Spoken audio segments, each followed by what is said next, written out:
Това е квартал Речица. Положението тук е такова от 2 години.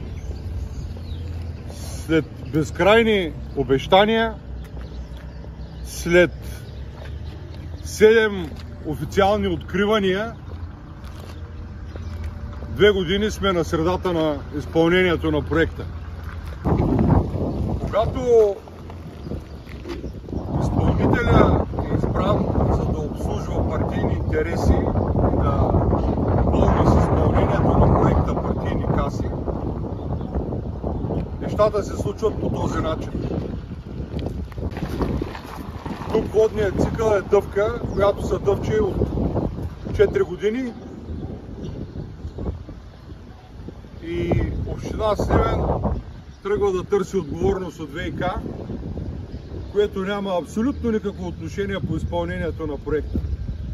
Имат отношение хората, които избраха този изпълнител.